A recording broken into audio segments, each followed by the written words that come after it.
پیدا کرنے والا وہ ہمارا رحیم و کریم پروردگار جو ہمارا خالق بھی ہے اور ہمارا رب بھی ہے۔ خالق ہونا اور ہے اور رب ہونا اور ہے۔ خالق کی ذمہ داری صرف پیدا کرنے تک محدود رہتی ہے، لیکن رب اس عظیم ذات کا نام ہے کہ جو پیدائش سے لے کے ترقی کے اعلیٰ منازل تک پہنچنے کی ذمہ دار ہوتی ہے۔ صلوات محمد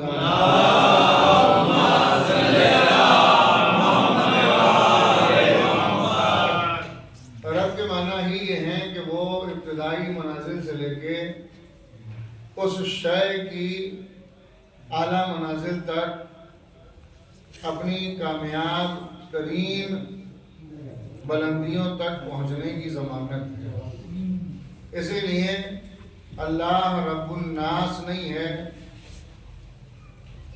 رب العالمین ہے۔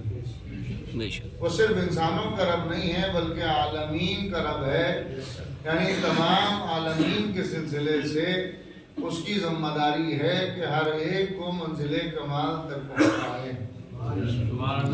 یہ اس کے کرم اور رحم کا تقاضا ہے کہ تمام مخلوقات کہ جن کو اس نے خلق کیا، جن کا وہ رب ہے، پیدائش کے ساتھ ساتھ وہ اپنے تمام تر فطری تقاضوں کو بحسن و خوبی انجام دیتے ہیں۔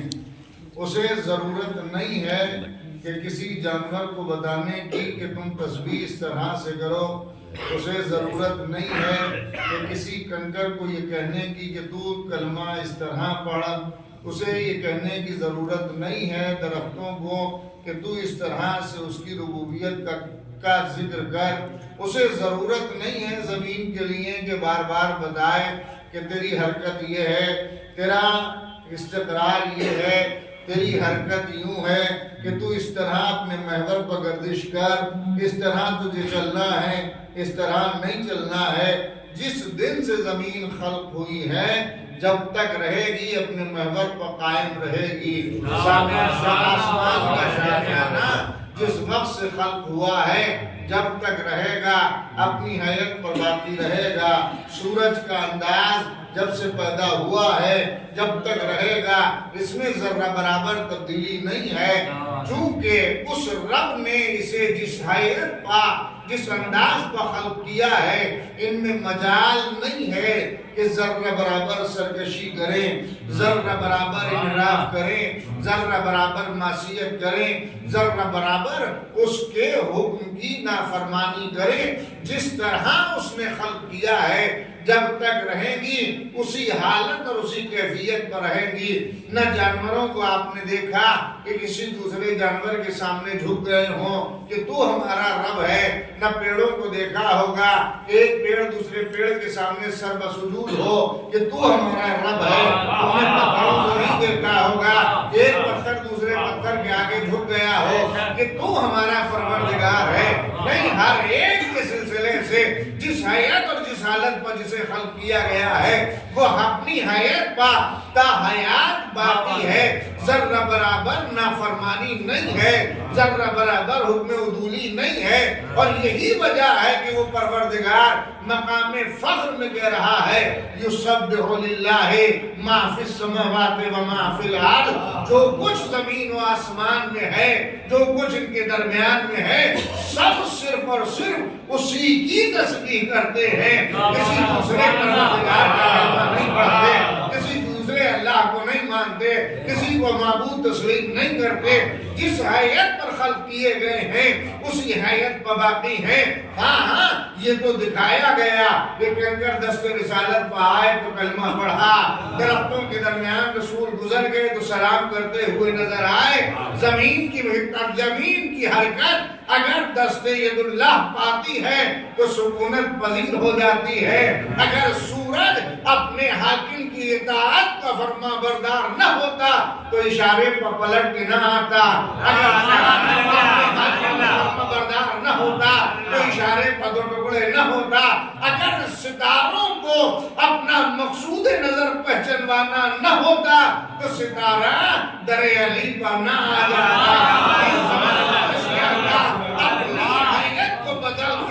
ان کے آگے سربہ سجود ہو جانا اس بات کی دلیل ہے کہ زمانہ پہچان لے کہ قابل اطاعت کون ہے، قابل عبادت کون ہے۔ صلوات پڑھیں۔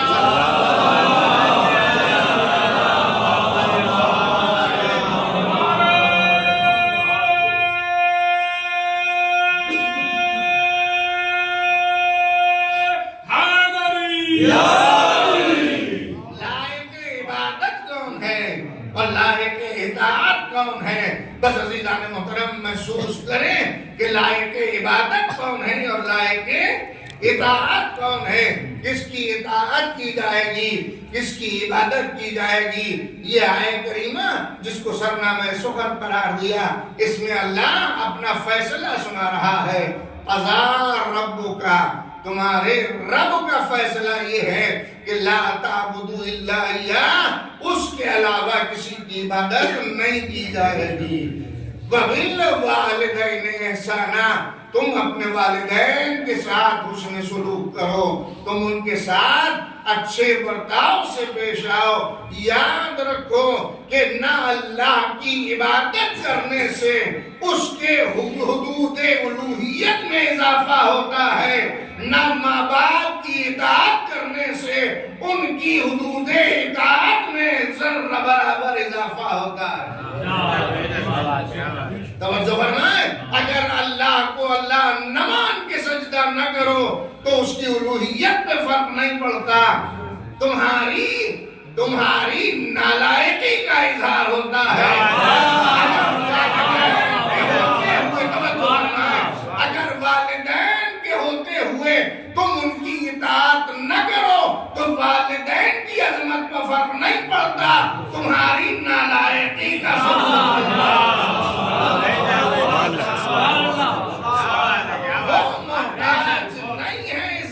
کہ تم ان کی اطاعت کرو۔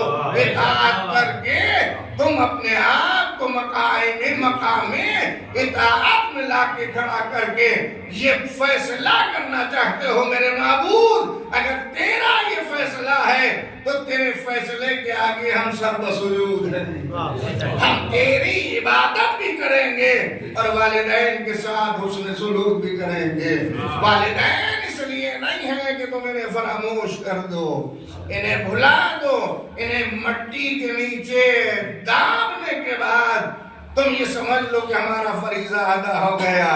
نہیں، جب بھی تمہیں کوئی احساس سے پریشانی ہوگا تو سب سے پہلے جو شے مضطرب اور بے چین ہوگی وہ تمہارے والدین ہوں گے۔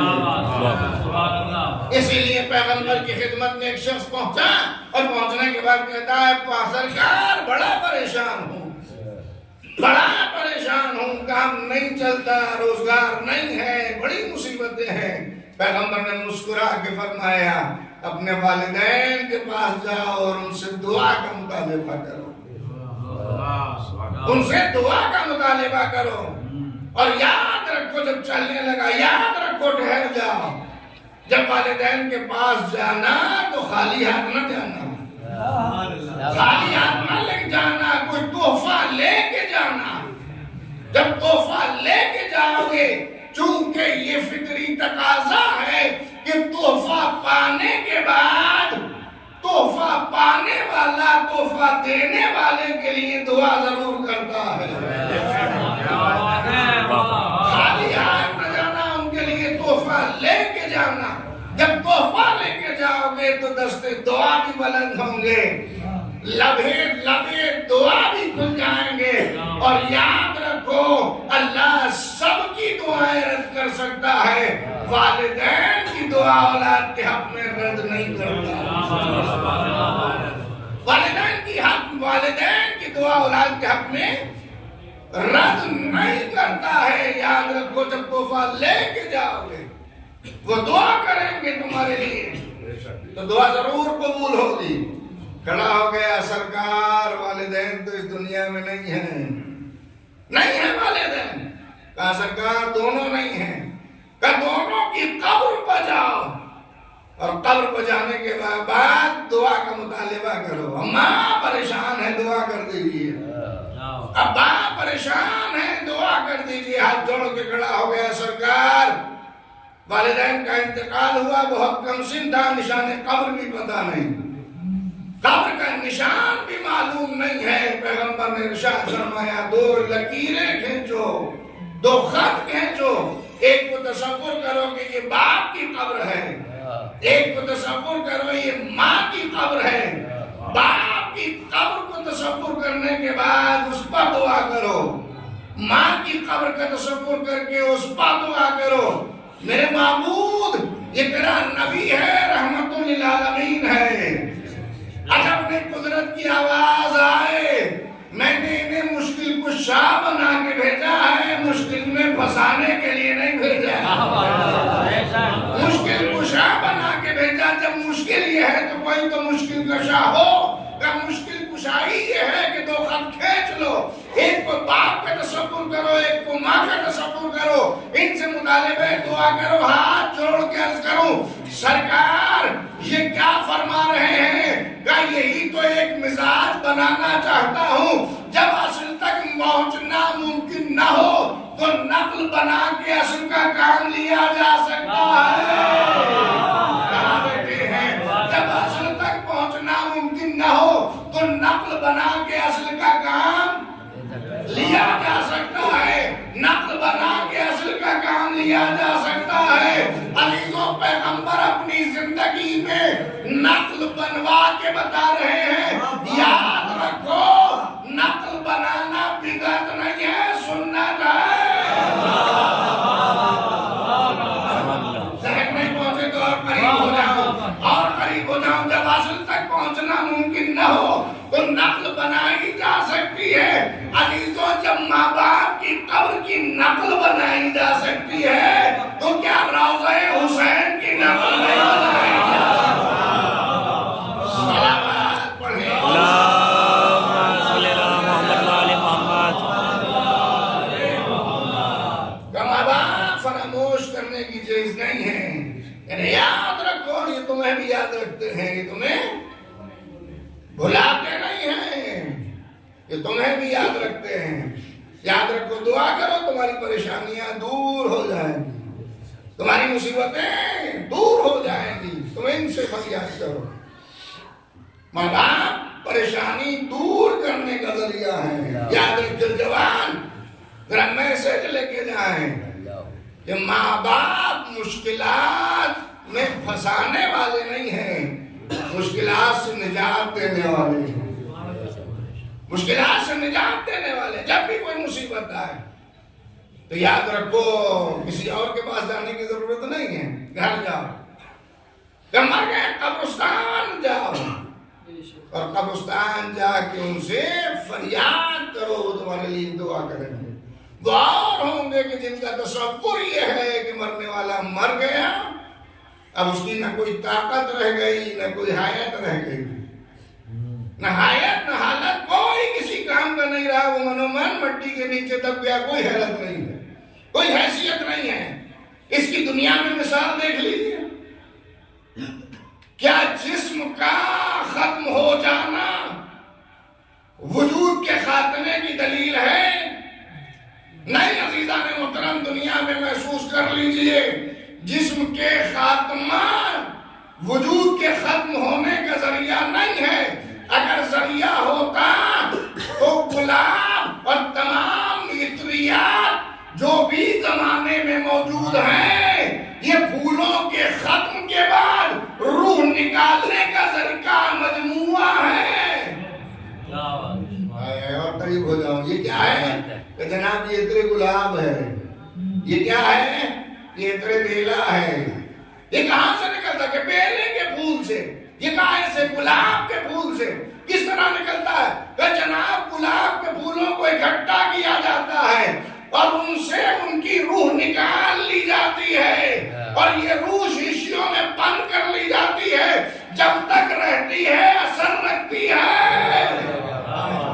میرے معبود یہ تو نے کیوں کیا؟ تاکہ زمانہ پہچان لے کہ جب ایک معمولی سا پھول جس کی حیات چند گھنٹوں کی ہوتی ہے، اگر اس کی روح محفوظ کر لی جائے تو وہ باقاعدہ اثر بھی رکھتی ہے، خوشبو بھی دیتی ہے۔ تو یہ مکمل انسانی زندگی کہ جس کی روح اللہ نے محفوظ کی ہے،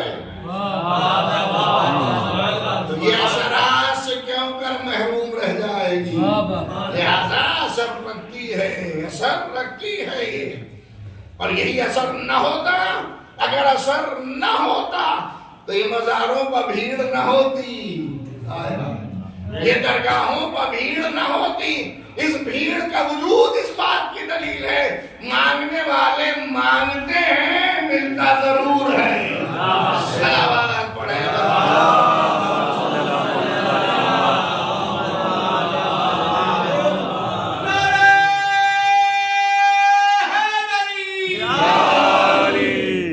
یاد رکھو، یہ بلانے کی چیز نہیں ہے، یاد کرنے کی چیز ہے۔ اب ان کو یاد کر کے ہمیں ملے گا کیا؟ کیا فائدے ہیں ہمیں ان کی یاد سے؟ ان کی اطاعت سے فائدہ کیا ہے؟ کباب اس عظیم سرمایہ کا نام ہے۔ اگر تمہیں عزتیں چاہیے، اگر تمہیں عظمتیں چاہیے، اگر تمہیں منصب چاہیے، اگر تمہیں ترقی چاہیے، تو سب کچھ انہی کے قدموں میں ہے، ان کے قدموں میں ہے۔ کہ دلیل سنیے، دلیل یہ ہے کہ اگر ان کے قدموں میں نہ ہوتی تو جناب یوسف عزیز مصر بن گئے، عزیز مصر بن گئے۔ کس بنیاد پر بنے عزیز مصر؟ کیا حیثیت تھی جناب یوسف کی؟ کوئی حیثیت تھی؟ گھر سے گئے، بھائیوں نے کنویں میں ڈال دیا، کنویں سے نکالے گئے، بیچے گئے، غلام بنے، نتیجہ قید خانے تک پہنچ گئے۔ قید خانے سے نکلے تو عزیز مصر بن گئے۔ ہے کمال یہ، قرآن نے اس کو محفوظ کیا۔ ہر آدمی، ہر قاری قرآن جھوم جھوم کے سورہ یوسف پڑھتا ہے اور قصہ جناب یوسف کو دہراتا بھی ہے، پڑھتا بھی ہے۔ لیکن یاد رکھیں کہ قرآن عبرت کی کتاب ہے، تلاوت کی نہیں۔ قرآن صرف پڑھنے سے تعلق نہیں رکھتا، قرآن سمجھنے کی کتاب ہے۔ اگر ہم ایک لمحے کے لیے سمجھ لیں اور جو سمجھ لیتا ہے تو اس کا اظہار بھی کر دیتا ہے، اظہار بھی کرتا ہے۔ جناب یوسف ایک راستے سے گزر رہے ہیں، سواری راستے سے گزر رہی ہے، اسی راستے میں وہ بیٹھی ہے کہ جس کے الزام کے نتیجے میں جناب یوسف قید خانے گئے۔ کون ہے وہ؟ زلیخا۔ زلیخا اپنے ہاتھ میں ایک کٹورا لیے ہوئے گداگری کر رہی ہے، بھیک مانگ رہی ہے۔ اس نے جناب یوسف کی سواری دیکھی، سواری دیکھنے کے بعد آسمان کی طرف رخ کیا اور رخ کرنے کے بعد ایک جملہ کہتی ہے، میرے معبود، اے اللہ، کیا تیری کار سازی ہے کہ تیری اطاعت کے نتیجے میں غلام عزیز مصر بن گیا؟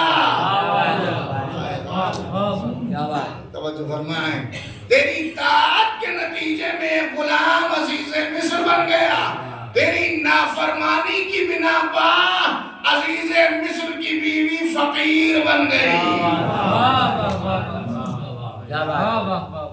یہ تیری طاعت کی جلوہ نمائی ہے کہ غلام بادشاہ بن گیا اور ایک بادشاہ کی بیوی فقیر بن گئی، کچھ اور نہیں ہے، تیری طاعت کا نتیجہ۔ عزیزاں، جو رمق نور اس کی زبان سے جاری ہوا، جناب یوسف کی سواری رک گئی اور رکنے کے بعد جناب یوسف سواری سے اترے اور اترنے کے بعد کہتے تم مجھے پہچانتی ہے؟ زلیخا نے اپنی کمر کو ہاتھ سے پکڑ کے کہا میں نہ پہچانوں گی تمہیں تو کون پہچانے گا؟ مجھ سے سوال کہ میں نہیں پہچانتی، میں خوب جانتی ہوں تم یوسف ہو۔ اب جناب یوسف اگلا سوال کرتے ہیں، تو یہ بتا کہ تم نے میرے ساتھ یہ سلوک کیوں کیا؟ یہ کہتی ہے میری مجبوری تھی، اس مجبوری کے بعد میں نے یہ اقدام کیا، اور مجھے تم سے بے پناہ محبت تھی۔ محبت ثبوت چاہتی ہے، دلیل چاہتی ہے، بے ثبوت کی محبت نہیں ہوتی۔ ہم نے تسکین قلب کا نام محبت رکھ لیا، جبکہ محبت ثبوت چاہتی ہے۔ جناب یوسف نے کہا دلیل، دعوے دار محبت ہے، دلیل کیا ہے تیرے پاس؟ کہا یوسف دلیل مانگتے ہو؟ کہاں دلیل چاہیے مجھے۔ کہ دلیل مانگتے ہو تو سنو، اپنا تازیانہ میرے ہاتھ پہ مارو۔ جناب یوسف نے اپنا تازیانہ زلیخا کے ہاتھ پہ مارا۔ زلیخا کی ہتھیلی سے ایک چنگاری نکلی، ایک آگ نکلی، جس میں جناب یوسف کے تازیانے کو، کوڑے کو، چابک کو خاکستر کر دیا، خاک بنا دیا۔ جیسے خاک بنایا جناب یوسف حیرت میں رہ گئے، اور اس نے مجابی کیفیت کے ساتھ سوال کیا، ہاں تجھے اتنی محبت، کون سی ایسی خوبی تو نے مجھ میں پائی ہے، تو مجھ سے اس طرح والہانہ محبت کرنے لگی؟ زلیخا مسکرا کے کہتی ہے تمہارا حسن، تمہارا جمال، توجہ فرمائیں عزیز و جملے پاک، تمہارا حسن و جمال۔ یوسف نے بے ساختہ کہا زلیخا تو نے میرا حسن و جمال دیکھا تو اتنی فریفتہ ہو گئی، اگر تو اس آخری نبی کو دیکھے گی تو تیری حالت کیا ہوگی؟ جس کا رب بنایا جب یوسف نے یہ جملہ کہا، زلیخا کہتی ہے ذرا اس کا نام بتاؤ، نام بتاؤ۔ جناب یوسف نے کہا اس کا نام محمد ہوگا۔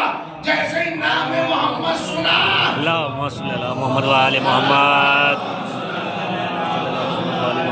جیسے ہی نام محمد سنا تڑپ گئی سون، یوسف اب تجھ سے محبت نہیں ہے، اب تو مجھے اسی سے محبت ہے جس کا تو نے نام لیا، جس کا تو نے نام لیا۔ اب روایت کی لفظ ہے جیسے ہی یوسف نے نام محمد لیا، بڑھاپا جوانی کی طرف مائل ہو گیا۔ جملہ سن لیں اور محفوظ کر کے لے کے جائیں۔ یوسف اب مجھے تجھ سے محبت نہیں، اس سے محبت ہے جس کا تو نے نام لیا۔ نتیجہ کہ زلیخا کی بڑھاپا جوانی میں تبدیل ہو گیا۔ عزیزوں، جو ذات نام کے اعتبار سے جس کا وجود ابھی ظاہر نہ ہوا ہو اتنا اثر رکھتی ہے، وہ اس دنیا سے جانے کے بعد کیا بے اثر ہو جائے گی؟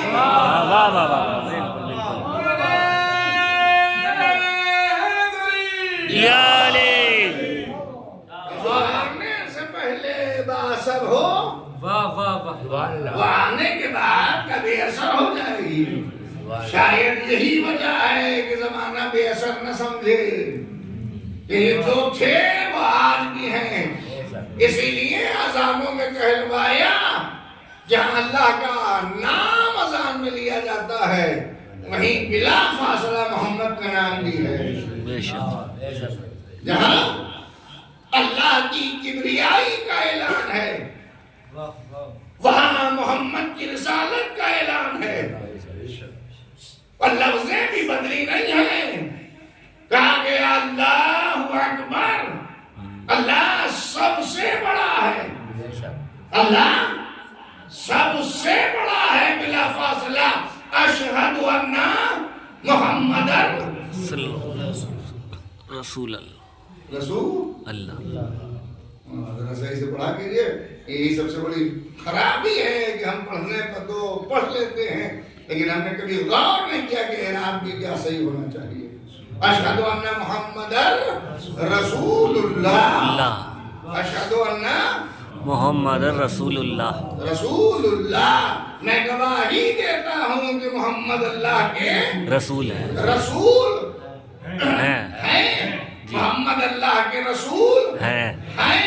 اتنا زمانہ گزر گیا رسول کو اس سے دنیا سے گئے ہوئے، 1400 برس گزر گئے، لیکن محمد اللہ کے رسول ہیں۔ لیکن عزیزوں بات ہے، زبان تو یہ کہتی ہے کہ محمد اللہ کے رسول ہیں، یہ عجیب بات ہے کہ کوئی صاحب منصب ہو اور بے اختیار ہو،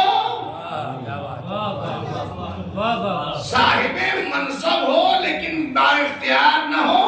کہ نہیں، جب صاحب منصب ہے تو اختیار بھی ہے، جب رسول ہیں تو رسالت بھی چلے گی۔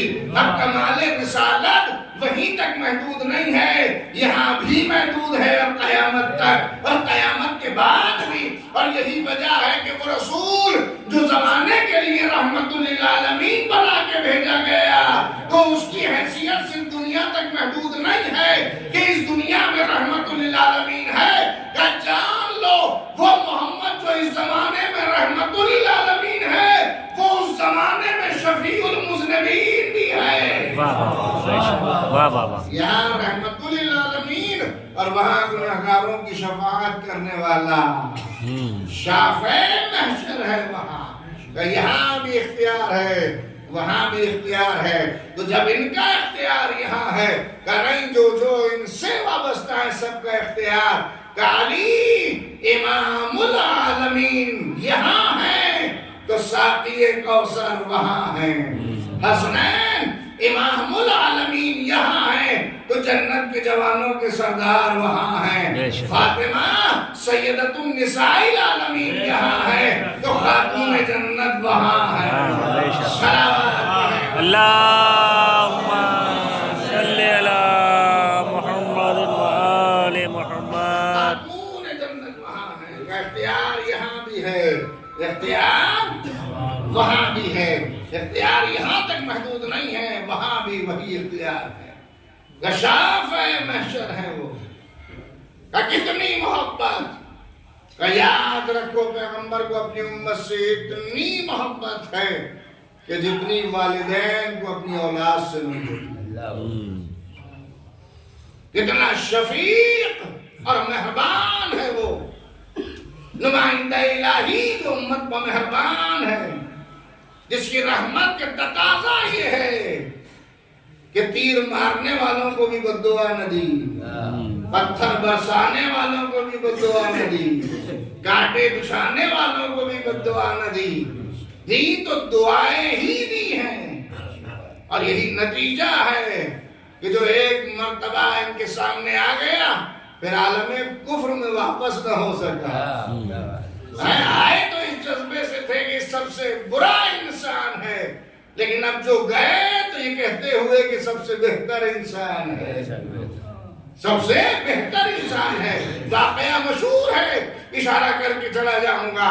بڑھیا کوڑا پھینکتی تھی روزانہ، کوڑا پھینکتے وقت اس سے شکوہ کرنے نہیں گئے، جب بیمار ہو گئی تب اس کے گھر پہنچ گئے۔ اس کے گھر پہنچنے کے بعد کچھ اور نہ کہا، اس نے کہا کہ اب آئے ہو بدلہ لینے، اب آئے ہو بدلہ لینے۔ جب بیمار ہو پیغمبر نے مسکرا کے فرمایا نادان ہے تو، ہم بدلہ لینے نہیں آئے ہیں، عیادت کرنے آئے ہیں۔ توجہ فرمائے عزیزو، یاد رکھیں، جملہ محفوظ کر کے لے کے جائیں۔ کہتی ہے کہ تم اب بدلہ لینے آئے، پیغمبر نے کہا ہم بدلہ لینے نہیں آئے ہیں، عیادت کرنے آئے ہیں۔ اگلا جملہ بوڑھی عورت نے کہا کیا یہ تمہاری عادت ہے؟ عیادت کرنا کیا تمہاری عادت ہے؟ پیغمبر نے ارشاد فرمایا یہ دین الہی کا حکم ہے کہ بیماروں کی عیادت کرنے جاؤ۔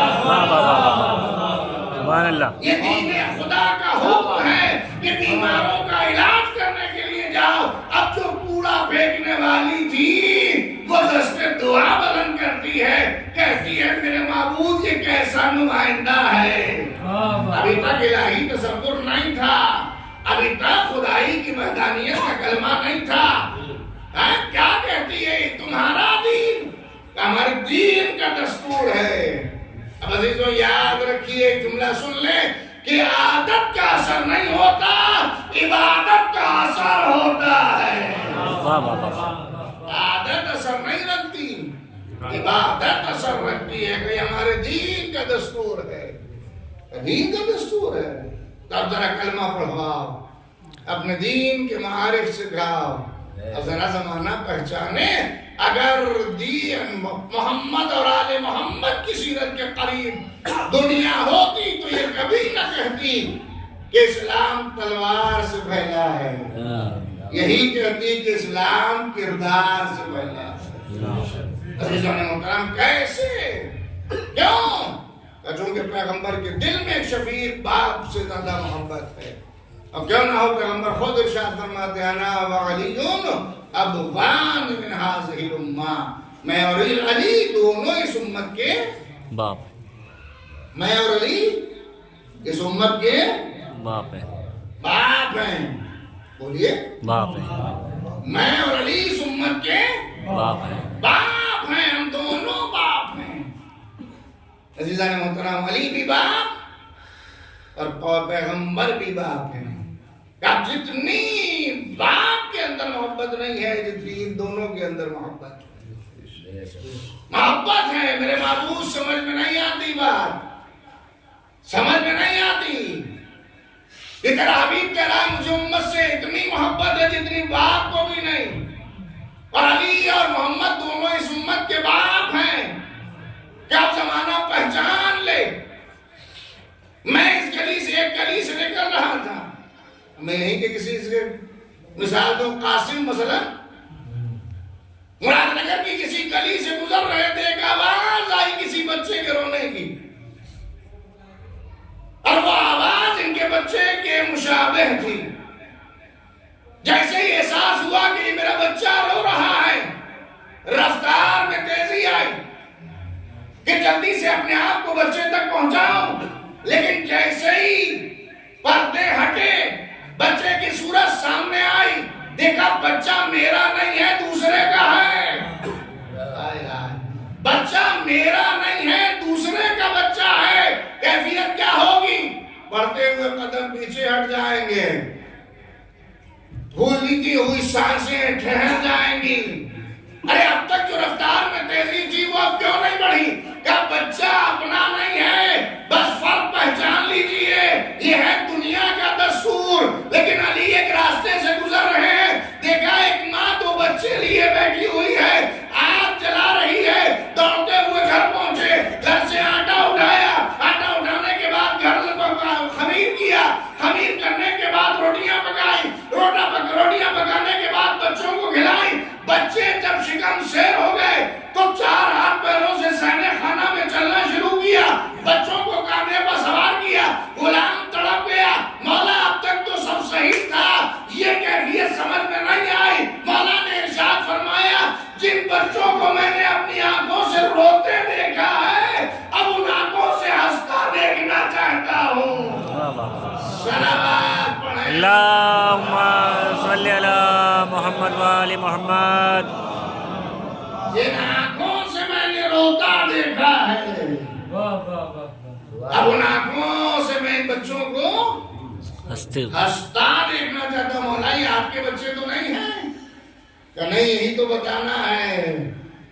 اپنی اولاد کا باپ ہونا اور ہے، امت کا باپ ہونا اور ہے، کہ ہم امت کے باپ ہیں۔ کہ اس طرح عزیزو سنیں کیسے باپ ہوتے ہیں۔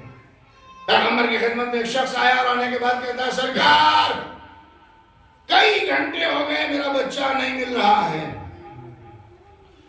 فراق اولاد میں ماں کا برا حال ہے، سرکار دعا فرما دیجئے کہ میرا بچہ جلدی سے مل جائے۔ پیغمبر نے باپ کو دیکھا، اور باپ کو دیکھنے کے بعد رحمت کی نگاہیں اس شخص کی طرف مائل ہوئی جیسے رحمت للعالمین کے لب کھلنے والے تھے۔ ایک شخص سامنے سے دوڑتا ہوا آیا اور آنے کے بعد کہتا سرکار اس کے بچے کی خبر مجھے ہے۔ کہاں ہے اس کا بچہ؟ کہ اس کا بچہ گاؤں قصبے کے بعد شہر کے باہر اس جگہ پر کھیل رہا ہے ان بچوں کے ساتھ جو یتیم ہیں، یتیم بچوں کے ساتھ کھیل رہا ہے۔ جیسے ہی سنا اس نے جانا چاہا، پیغمبر نے آواز دی ٹھہر جا، رک جا، رک گیا۔ رکنے کے بعد پیغمبر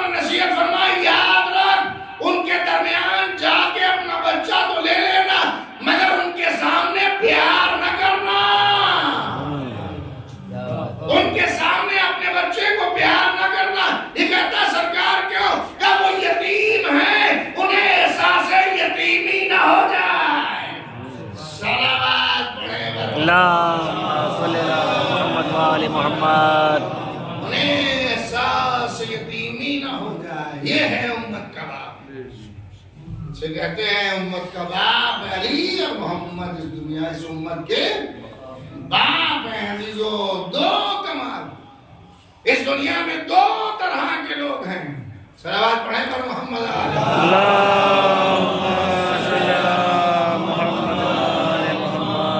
دو طرح کے لوگ یا تو امت ہے یا ازواج ہیں.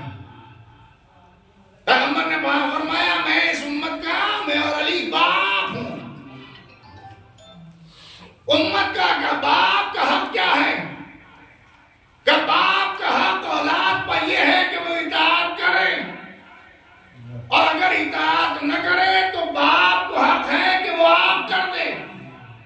اور آپ شدہ باپ کے لیے یہ حکم ہے کہ وہ بوئے جنت سونگھ نہیں سکتا. تو اگر عزیزوں امت کو آگ سے بچنا ہے تو والدین کی اطاعت لازم ہے.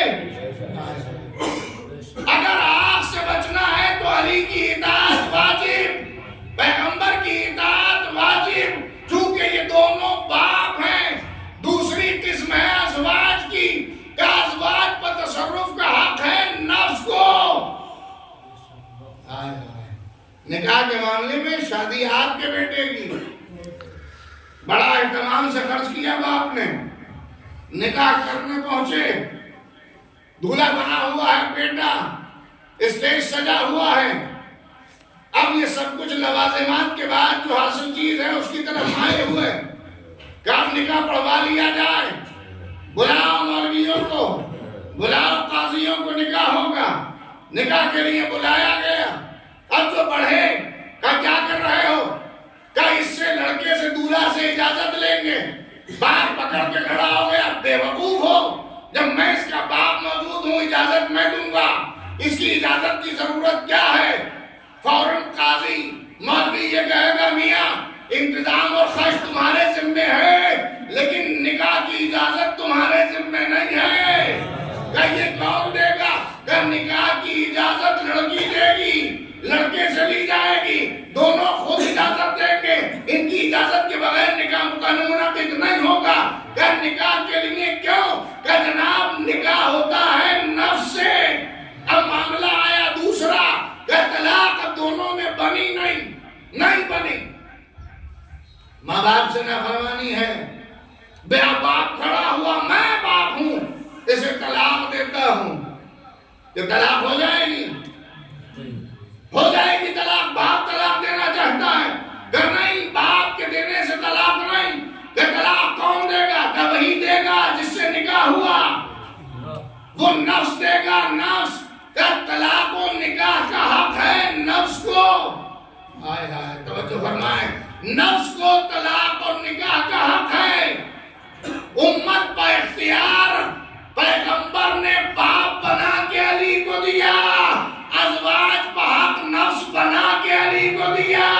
اب علی جس کی چاہے نکاح پڑھائے, جس کا چاہے طلاق پڑھے.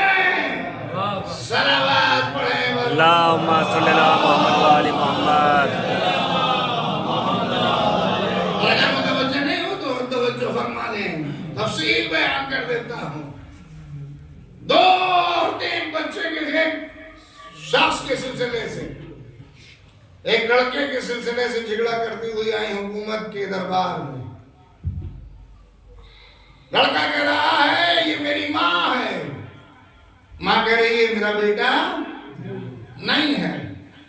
لڑکا کہہ رہا میری ماں ہے, ماں کہہ رہی ہے بیٹا نہیں ہے. دربار حکومت میں پہنچے. حکومت حقیقت سے ناواقف فیصلہ نہ کر پائی. قبلہ اسی کو جو عالم کل ہے, جو مشکل کشا ہے. علی دربار میں بلائے گئے. مسئلہ کیا ہے؟ لڑکے نے چیخ کے کہا یہ میری ماں. ماں نے چیخ کے کہا یہ میرا بیٹا نہیں ہے. مولا نے آواز دی صحیح بتاؤ. بیٹا تڑپ کے بولا یہ میری ماں ہے.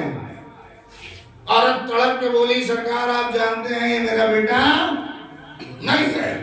علی نے آواز دی میں نے اس عورت کا نکاح اس لڑکے کے ساتھ پڑھ دیا. میں نے اس لڑکے کا نکاح اس عورت کے ساتھ پڑھ دیا. حقیقت کیا ہونا چاہیے تھی؟ عورت تڑپ کے کہتی علی تمہیں حق کس نے دیا؟ میں چاہوں گی تو نکاح ہوگا، تمہارے کہنے سے نہیں ہوگا. یہ نہ کہنا اس بات کی دلیل ہے کہ علی حق اولا بالتصرف ہے، کیونکہ علی مولا ہے اولا بالتصرف.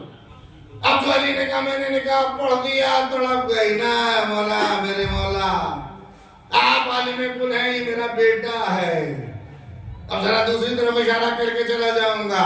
ایک موقع ایسا بھی ہے جب مولا نے آواز دی بیٹا حسن نانی اماں سے کہو بابا نے کہا ہے چلی جائیں ورنہ اپنا حق استعمال کر لوں گا. صلوات پڑھے اپنا حق استعمال کر لوں گا. جیسے یہ صدا سنی فوراً اپنا لوٹا کٹورا گٹری اٹھانا شروع کی. خیریے اب تک تو جمی ہوئی تھی اب کیوں نہیں جمتی؟ کہ اب تک جمنا اور ہے اس جملے کے بعد جمنا اور ہے. صلوات پڑھیں بر محمد اللہم صلی علی محمد و آل محمد. علی اس امت کے باپ بھی ہیں، پیغمبر اس امت کے باپ بھی ہیں. عزیزان محترم جس طرح کوئی یہ کہے کہ ہم اللہ کو نہیں مانتے تو اللہ کا کچھ نہیں بگڑتا. اس طرح اگر کوئی کہے کہ ہم باپ کو نہیں مانتے تو باپ کا کچھ نہیں بگڑتا. کہے کہ ہم ماں کو نہیں مانتے تو ماں کا کچھ نہیں بگڑتا، اپنا بگڑتا ہے. دنیا بھی خراب ہوتی ہے اور آخرت بھی خراب ہوتی ہے. بات وہیں کی وہیں رہ گئی. عزیزان محترم جناب یوسف سواری پہ ہیں، باپ سے ملنا چاہتے ہیں کہ ترقیاں اگر چاہیے تو باپ کی اطاعت کرو. یوسف پیدل ہیں، جو جناب یعقوب پیدل ہیں، یوسف سواری پہ ہیں. سواری سے اترنے میں دیر کی. اللہ نے جبرائیل کو آواز دی جاؤ اور نور نبوت جناب یوسف کی ہتھیلی سے نکال لو.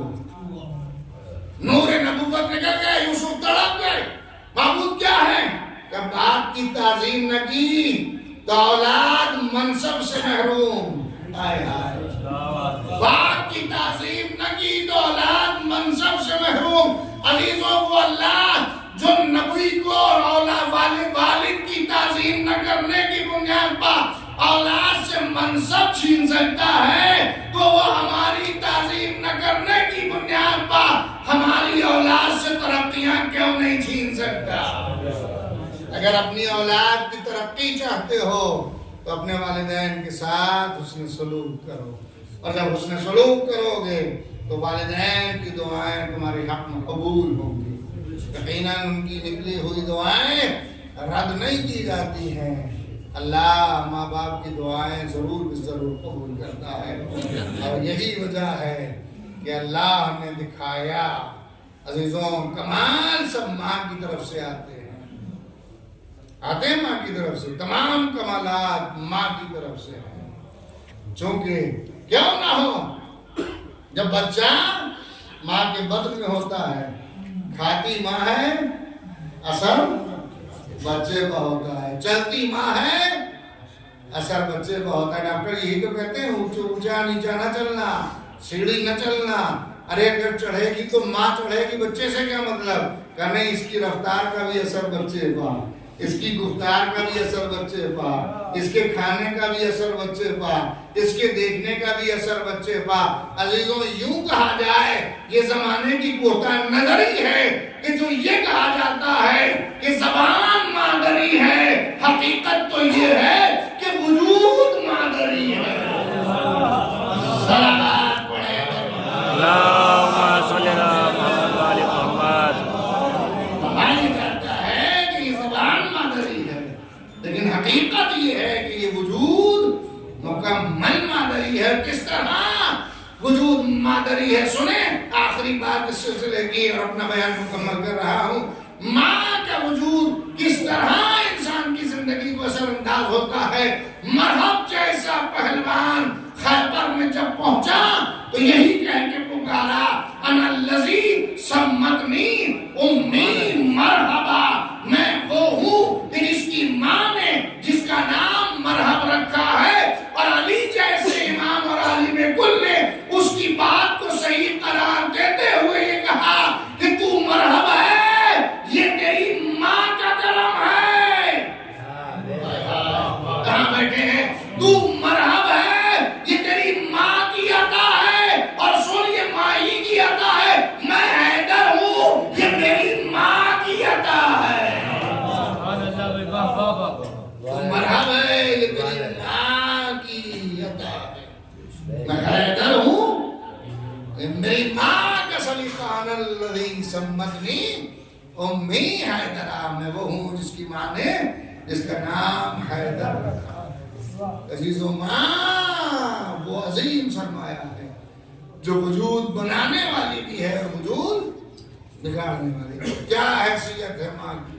عزیز و سنیں، کربلا کا وہ عظیم سانحہ بھی ان فطری تقاضوں سے چھوٹا نہیں ہے. یاد کیجئے وہ منظر جب علی اکبر اجازت کے لیے آ گئے. امام حسین نے یہی تو ارشاد فرمایا، بیٹا میری اجازت سے پہلے پھوپھی اماں سے اجازت لے لو، اپنی اماں سے اجازت لے لو. اجازت مل گئی، علی اکبر گھوڑے پر سوار ہو گئے. لیکن عزیز و محبت قدری کا جان لبریز ہوا اور حسین پیچھے پیچھے چلنا شروع کر دیے. ہائے ٹھوکر کھا کے زمین پر گرے. جوان بیٹے نے مڑ کے دیکھا کہ بوڑھا باپ زمین پر ہے. سواری سے اترے، بابا آپ نے تو اجازت دے دی تھی، پھر یہ پیچھے کیوں چل رہے ہیں؟ عزیزو جملہ سنیں جو حسین نے کہا، میرے لال کاش تم صاحب اولاد ہوتے تو یہ جملہ نہ کرتے. عزیزوں حسین کو رخصت کیا، علی اکبر مقتل میں پہنچے. ارباب مقاتل عجیب منظر کشی کرتے ہیں کہ حسین بلندی پہ ہیں، در خیمہ پہ فضا بیٹھی ہیں. خیمے کے اندر جناب زینب جو فضا کا چہرہ دیکھ رہی ہیں، مصلی عبادت پر لیلا ہیں. عزیزوں حسین کے چہرے کا رنگ متغیر ہوا. فضا تڑپ کے بولی، اے شہزادے کی خیر تو ہے. عزیزوں حسین نے آواز دی، اما فضا میرے لال کا مقابلہ ایک شکم شیر پہلوان سے ہوئے. اے فضا، اما فضا لیلا سے کہو ماں کی دعا بیٹے کے حق میں جلدی قبول ہوتی ہے، میرے اکبر کے لیے دعا کریں. ارے لیلا مصلی عبادت سے ہاتھوں کو بلند کیا. اے یعقوب سے یوسف کو ملانے والے، میرے یوسف کو جلد از جلد مجھ سے ملا دے. ارے ماں کی دعا باب اجابت سے ٹکرائے. ارے شرف قبولیت نصیب ہوا. علی اکبر فتح و ظفر کے بعد واپس آئے. آئے خدا کسی باپ کو یہ منظر نہ دکھائے جو حسین نے اپنی آنکھوں سے منظر دیکھا. آوازی بابا سینے میں دل کباب ہوئے جاتا ہے، اگر ممکن ہو تو چند قطرے پانی مل جاتے. حسین نے بیٹے کو گلے سے لگایا، میرے لال اگر پانی ہوتا تو سکینہ لطش کی صدائے بلند نہ کرتی. ہائے گلے سے لگا کے حسین نے آواز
سلام کہنا، حسین کمر جھکائے، سرحانے بیٹھ گئے میرے یار، تیری بات دنیا تاریخ ہو گئی، سیعلم الذین ظلموا